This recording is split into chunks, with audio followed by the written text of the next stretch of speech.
So, we've been talking about what to do if you feel like you are in a one sided marriage.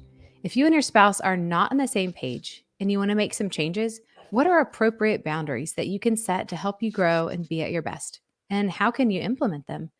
Well, Dr. Kim, I'm glad that you're here to help us sort through this today because setting boundaries is something that I did not grow up seeing modeled, and I know a lot of us did not. So, first question about boundaries: is it selfish to set boundaries? Are they even a biblical concept?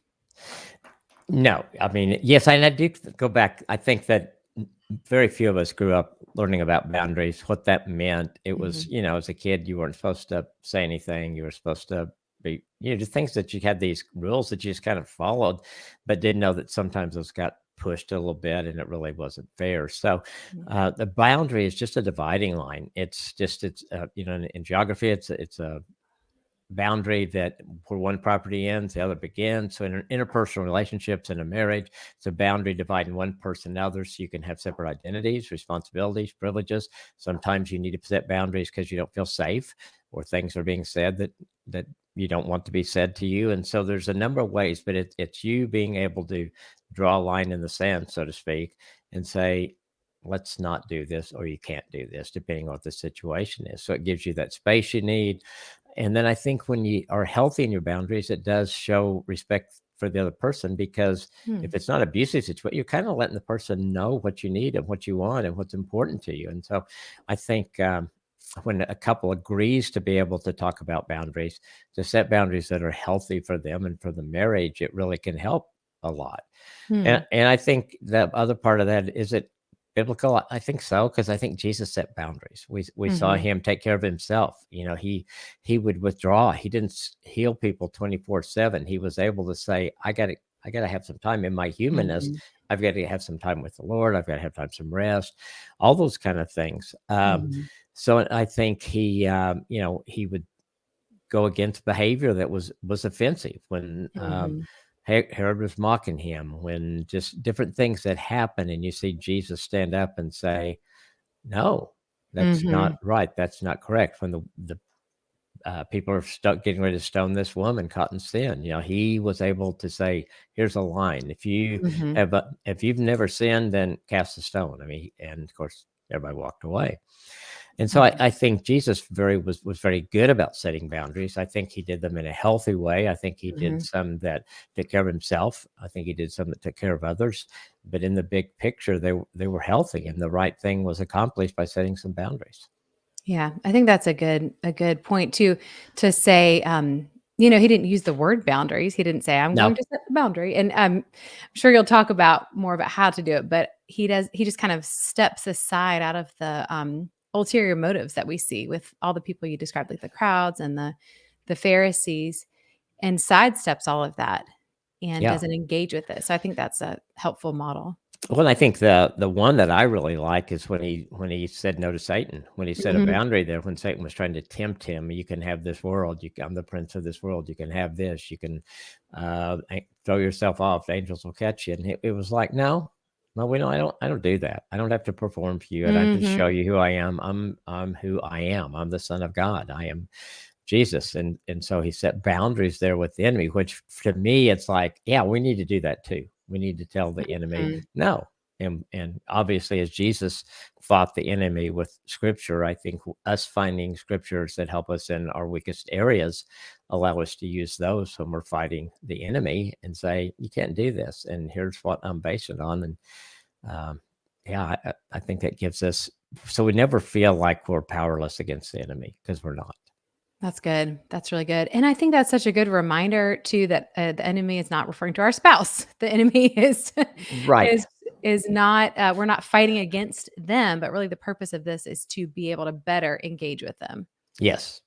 Good point. Glad you Yeah. clarified that. I don't want anybody, hey, guess what? Yeah, because it's not about like stand up to No. them or, tell them what's what. It's more about getting healthier, a healthier marriage and being able to be on the same team better by setting boundaries. Yeah, and I think just learning, are they healthy? Mhm. It's this, whatever the situation going. We're talking about one-sided marriage. So if you feel like that one, you're putting a lot more into a relationship than the other person, um, then maybe some boundaries might need to Mhm. be set then, if the one person is putting their needs above the other all the time, does one person feel like they're expected to concede in any argument, any situation like that? Um, if one person's doing all the work to make the other person happy and feel loved and the other's not doing anything. So there's so many things what we've talked about with one-sided relationship Mhm. that you can put some boundaries in it, at least to make it healthier. Yeah, that's good. So, how can setting boundaries help in that one-sided marriage that you're talking about, that we've been talking about? Well, I think when we set boundary if I set a boundary, Nancy sets a boundary with me, say, it makes me look at things different because all of a sudden Mm. she said, I can't do that, or I need this, or whatever. So gives me an opportunity to be healthy in the relationship too. It gives me some information. So I think creating boundaries about communication, your expectations, it helps lay some ground rules for your relationship so you can be respected and supported by each other. So I think in that one sided marriage where everything is like, what does it take to make this healthy? And then as the other person in that, what can I do to make this healthy? And boundaries are not out of revenge. Boundaries are not to punish someone. Boundaries are just to say, here's some guidelines that I need from you in this marriage relationship. And I need your help around the house. I can't sit here and do all the work while you sit on the couch watching whatever you're watching or playing video games or whatever that is. I Mhm. need, this is a boundary. I need your help. Mhm. Mhm. So then what are some of the benefits of doing that? I think you stop ignoring your own needs. I think a lot of times in a one-sided marriage, it's just easier to give in and to compromise. And yet, what I see in people that do that over time, they get resentful. Mm, And mhm. and so once that begins to change the way you look at your spouse. And so I think you see your own needs and that they're valid. Um, and I think also with boundaries, whatever you've been doing that wasn't working, boundaries gives it a chance to begin to work. So I think Mm, maybe the frustration that comes with, well, I will love him or her enough. I will do everything for them, and then they'll love me back the way I want to be loved. And realizing that doesn't work. It needs mhm. to be, hey, this is what I need from you. This is what I want from you. This will make me feel better as your spouse, and I think it'll make our marriage better. And so I think and I think people that are people pleasers fall into the one-sided marriage very easily because they just don't want to buck the other spouse. And so I think the benefits are really just helping us do things that are really healthy in a Mhm. marriage relationship and maybe address some things that have gone on short time. Sometimes it's a long time. Sometimes I'll see couples in counseling that have been doing these unhealthy things or one-sided marriage for years and years and years. And Mm. sometimes if nobody says anything, I'm not putting the other person off the hook, but if they're getting by with doing all this stuff and nobody says anything, they may not think it bothers you. So setting Mm. boundaries is a way to communicate with them. The ideal thing is if Nancy has a boundary and she decides this is important and I've kind of she's let things slide, and then comes to me and shares what that boundary is. Well, if I say, "Oh my gosh, I'm so glad you told me that. I didn't realize that," then I think it really goes both ways. Sometimes you get some pushback. Mhm. That's not true, or I haven't done that, or things like Mhm. that. And I think that's why when you're setting boundaries, depending on knowing your spouse, who they are, how do I Mhm. set that? How do I be able to communicate that to them in a way that they really hear? Sometimes it might be going to counseling where you've got a Mhm. third person to help you do that or to affirm that what you're asking is not out of line. So whatever it takes, so prayer, talking to someone, to make sure that when you're ready to set some boundaries that you um, have everything you need to do that and make it be Mhm. successful. Mhm. Yeah, that's good. That's really good. So, in what kind of situations would it be helpful? Like, can you give any examples that you've seen, kind of based on that? Yeah, and sometimes it's the couple setting boundaries. And we're talking about one-sided relationship, but certainly uh, married couples setting boundaries together, like with in-laws, could Mhm. be really good. How often do we visit them? How much personal details do we tell them as a couple? Um, do we, to go not to go through it, personal privacy? We're not, Mm. I choose to trust you. I'm not going to go through your phone or whatever. I'm not going to force you to share details about things. Mhm. In communication, we're not going to shout. We're not going to Mhm. name call anymore. We're going to set that boundary. And it may be in the one-sided relationship, you're the one who's been the recipient of the name calling or shouting, and you're saying this can't go on any longer. And Mhm. so what do we need to do to work this? Is there something I've done that makes you that angry at me that we need to work on? Mm. Do we need to go to counseling, whatever that is, to get past that? Um, and then I think it also helps the person gain autonomy, Mm. just the freedom to make your own decisions, to not feel like you've got to always come under someone else all the time, because a marriage relationship is a symbiotic relationship. It's Mhm. two people working side by side for the benefit of the other person. And so it's not one person's up here and the other person's down low, or vice versa. It really is being able to do that. Mhm. That's good. Yeah. Sorry, did I cut you off? No, that's fine. Okay. I feel like you had something else. So I think that's a g I did it again. I'm glad you're the editor. I am too. Yeah. Um, yeah, so I wanted to follow up on that example. I think taking it, like, straight into the one-sided marriage that we've been talking about, I think the communication boundary you gave as an example is a great example of, like, I don't wanna be spoken to that way. Please don't do that anymore. How would you go about enforcing that or communicating that? Yeah, I think that sometimes that's obviously when you get the response that your spouse understands and realize this is healthy. When you get pushback, then that's where I think you've got to be, okay, what is the consequence if that happens? Okay, if you yell Mhm. at me again, I'm not going to stand here and take it. I'm going to get my car and I'm going to leave. Mhm. And then we'll talk when you calm down, or that could be the first step. But there has to be something where, or you're just going to repeat the pattern, and they're going to Mhm. get to where they just trample all over that boundary. So you have to have your own whatever that is that you need to do to follow through on that. And I think, sometimes in one-sided just physical space, that Mhm. there's, and there's no tolerance for any violence or Mhm. anything like that. And so that you set that boundary. Obviously, it's, we say this anytime we talk around or about physical abuse, but if you're in a Mhm. situation like that, that to get help, to get Yes. away, to get safe, to get whoever your kids or whatever safe, and then begin to see what can be done with your marriage relationship. Being safe is important. Yes. I think money's sometimes in a one-sided relationship. One person Mm. controls all the money, and so to say, I have to ask you every time I go to the grocery store. I have to ask you for money when I put gas in the car. I need a debit card so I can do the same, so I can do these things. And I think it'd be good if we had a budget so I know more of what I can do and not do, and can we do that together? I mean, so kind of those kind of things. Mhm. And it depends on the pushback you get of how far Mhm. you have to go with whatever the next steps are. Mhm.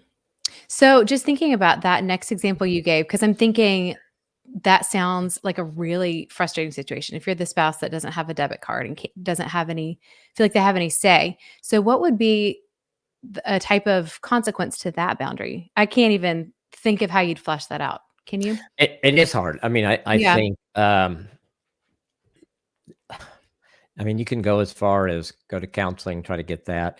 You can Mhm. also just say, I can't live this way. And so, I mean, I don't believe in divorce, but you can Mhm. separate for a while if it comes to that. Mhm. Or I can't live like this where you're the king and I'm the pauper, Mhm.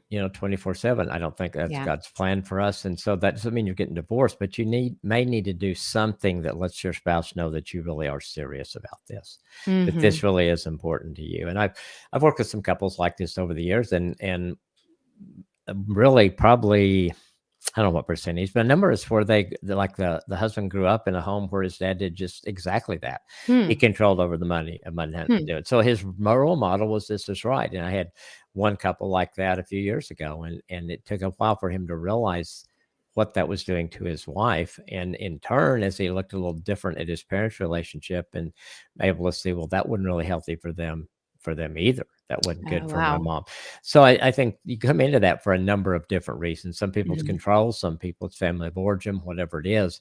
But it's just it puts such an imbalance in the marriage. I Mhm. think you can't have a great marriage when something like that's going on.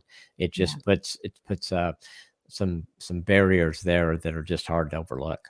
Yeah, totally. Yeah, I can definitely see that. And I think that's why I'm sort of pushing for clarity because I think for those of us who, you've got all the experience with the telling people Yep. about this, but for those of us who are kind of newer to the concept of how to actually functionally use appropriate boundaries, it's kind of hard to get your head around I where would I start with that? I think it is because I think Mhm. sometimes we start with that because we're angry.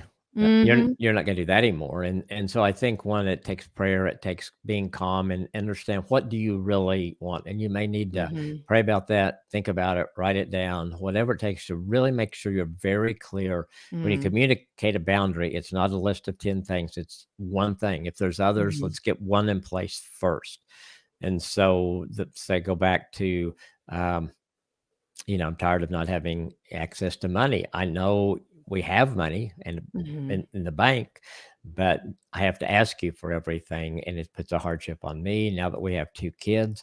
When I have to get them, know when I've got to get them, when they're both where I can take them to the store with me, Mhm. and then I think, "Oh my gosh, I forgot to get money from your dad," and so I can't live like that anymore and function, and I need to get a debit card. Is there any reason why I couldn't? And then, Mhm. which is always good to kind of ask a question there, Yeah. why couldn't, and see what your spouse says in that. Um, and then go from there and say it. And so they don't give you the card. And so it's say, okay, um, probably I would suggest trying to go to counseling first or a Mhm. financial advisor next if your spouse will agree to it. Mhm. And if it not, it may take that bigger step of saying, well, I'm going to move over here for a period of time till we can work this out.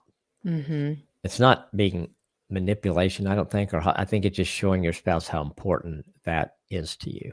Yeah. Yeah, and that kind of goes along with we've talked in the one-sided marriage series about how sometimes one spouse will say, "Hey, this matters to me," but it's not really getting across. So this is kind of defining how do you get the message across that this really matters if you feel like you've kind of tried and it's not been working.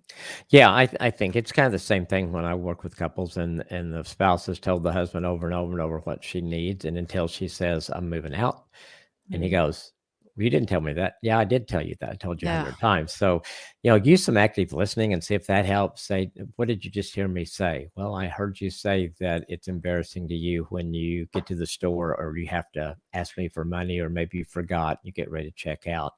And the person can say, "Yeah," or if the person says something different, then you can help clarify it till you feel pretty confident they heard what you said. So it's a process. I know for some Mhm. people it's risky because of the response they or fear that they might, but I think you have to make a choice. Am I willing to go on living like this and have that limit my marriage and my growth as a person, or is it time to confront this? Mhm.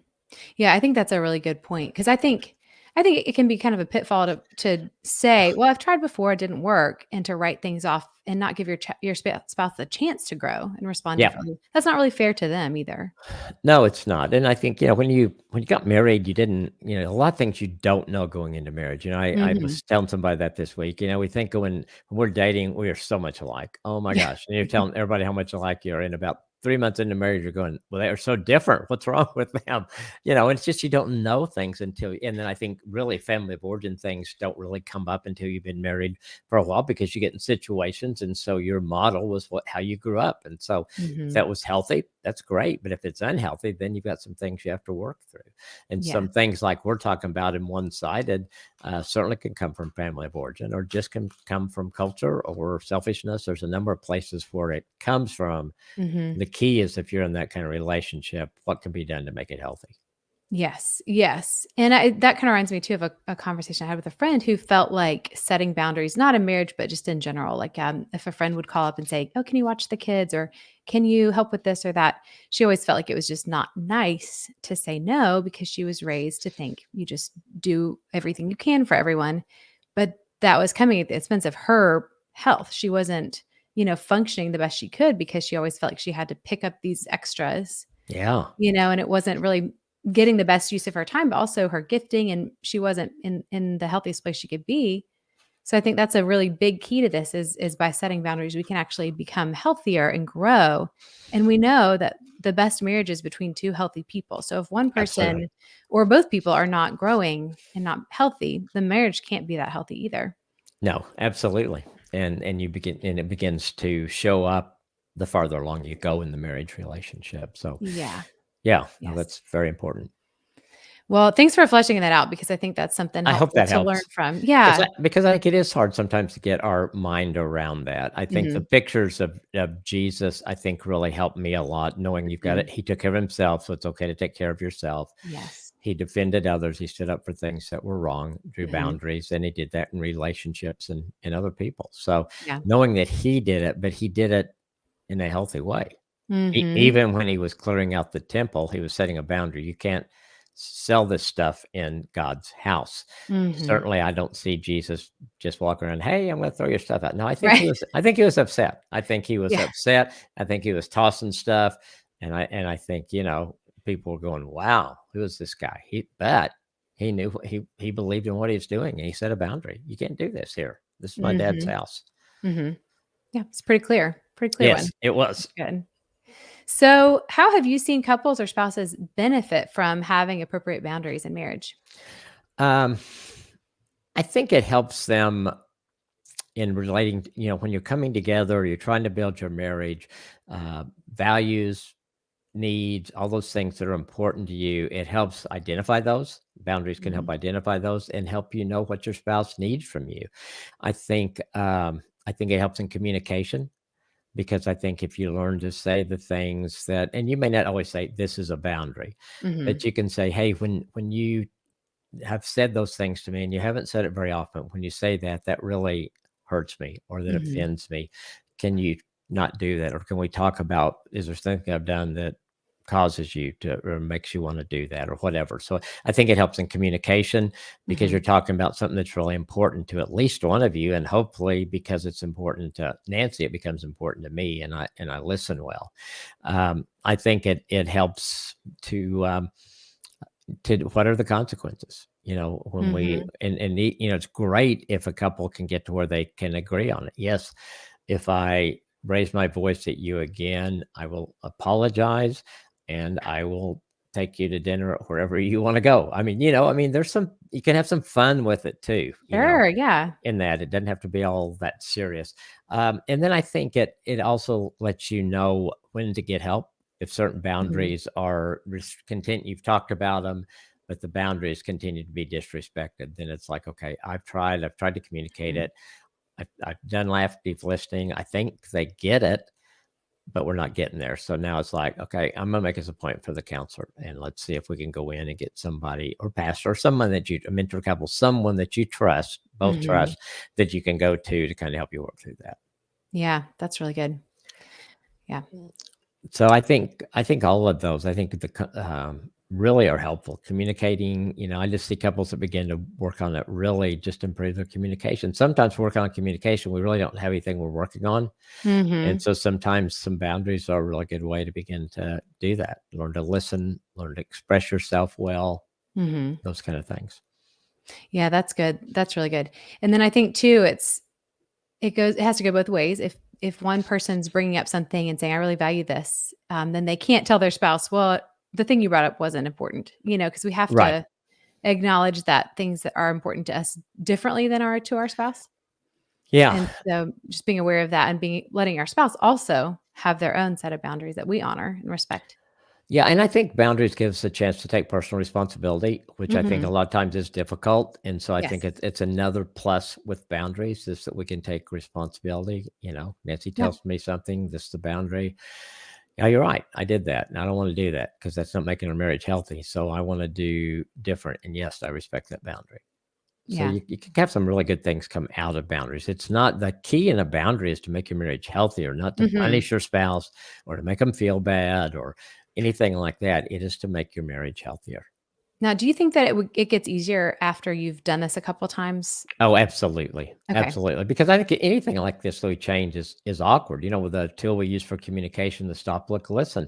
For most Mhm. couples, it's awkward at first. And then I think over time you get to where it just comes normally. I mean, we don't even think about it anymore. But I know if Mhm. Nancy's saying something and it's important to her, I need to stop what I'm doing. I need to get where I can look her in the eyes and I need to be able to listen or I might get hear what she's saying. Yeah. And the same is true. So I think this is the same thing. Once you begin to do that, and it's just really a good way to give good information to your spouse that is going to be good for you and not bad for them and make your marriage better.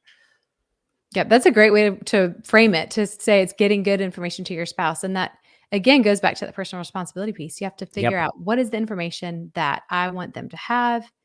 And I think that's a helpful lens. absolutely. Yeah. And, what you were saying about the stop, look, listen made me think of when we first were trying active listening, it Uh-huh. felt like we were reading a script on a play. It felt so silly. And we would sit there and almost just kind of go ahead and laugh at ourselves. And Yeah, that made it easier. But, and this is something I've heard other counselors say as well, even if it feels ridiculous, you're starting and hey, what you were doing before didn't seem to be working that well. So it's worth trying right. It's something, it's it's worth trying, and it's something okay to new. say, "I think you're saying," or "I heard you Mhm. say," anything that just works in that, and it is. If you're working on anything you work on in your marriage, if you can add some humor into it, I think it Mhm. helps a lot. I think Yes. it takes the edge off, and it Yeah, helps you focus on we are doing this for our marriage to make totally. it better. We're not doing this so that you feel uncomfortable now saying that I think you say I heard you say, you'll get past that part of it. Totally. And I mean, it's like any skill. The first time you try it, it's not gonna go great, but with practice, it'll get easier and less awkward. I'm glad you brought that up because I think so many things like that do take some perseverance. We, Mhm. we do need to continue till we get comfortable with something, especially if it's things like we're talking about or stop lookers and things that we really believe in and really know work for couples and have seen Mhm. work. Then stick in, hang in there. Keep working at it until you get it, and you Yeah. will get it. Yes. Yeah, and the same with going to counseling. That first session is not gonna solve everything, neither will the No, second one, but with everything, it's continued perseverance. yeah, I, I had a guy one time. He goes, "You mean we got to come back?" And No. I had about 20 things to talk to him about on Oh my list, gosh. and I say, "I think it'd be a good idea. What do you guys think?" And she's going, "Yes." He goes, "Well, okay." And then he really did Uh, do good over time, but it was kind of funny. It's like, this should be a one and done, shouldn't it? yeah. Yeah. Just like when you go to the gym once and you totally transform. No, Yeah. no, no, no. Exactly. Nothing in life is like that. So, it helps to have realistic expectations going in. So Yes, that's encouraging. absolutely, absolutely. Well, Dr. Kim, this has been a really helpful conversation about setting appropriate boundaries. One more question before we wrap. How do we know? How do we know if a boundary is appropriate? Um, I think if it's, I think if it's appropriate, it's got to be good for the relationship. So it can't be Mm, just good for both of you. Is it fair? And I think knowing in just that concept, this is not a wall you're putting between you and your spouse. It's a mhm. guidepost to help your relationship grow, to give love, receive love, to care in a way that's good and healthy, and to give that information to each other. And so I think if it fits that, if it really is good for the relationship and it's fair and it's really helping you develop and grow your relationship, then I think it's going to be appropriate. Okay, that's good. Good Yeah. information. So, do you have any final piece of advice about this today? Well, I hope, some couples I think use boundaries really well. I think some couples, it's a train wreck the way they use them Mm, because it's not for the right reasons. And so if you're using boundaries already, just take time to look at it. Is this healthy? Is it really helping our relationship or is it just helping me get my way? And helping oh, you get your way is not what you want with a boundary. And if you've never used them and you're thinking as we've talked, well, this would be something be good to talk to my spouse about, or this might help us, then take that opportunity to talk to your spouse about, or maybe go back and listen to this together, but begin to talk about, and then you can talk about what boundaries do we need in our marriage? What would be healthy for us? And give each other a chance to share those, because obviously with each one of our podcasts, we hope it's a springboard to get you guys in some conversations that take the information we've given you and feel like, okay, that will help our marriage. And then it moves your marriage forward. That's what we want to do. Yeah, absolutely. So, next week on the podcast, we'll be answering your questions about one sided marriage. So, if you've been listening to this series and you have any questions about the topic, send them on in to us at info@awesomemarriage.com, or you can always DM us on Instagram. You can reach out to us there anytime, and we love hearing from you, praying for you, and answering your questions. Have a great day and do something awesome for your marriage today.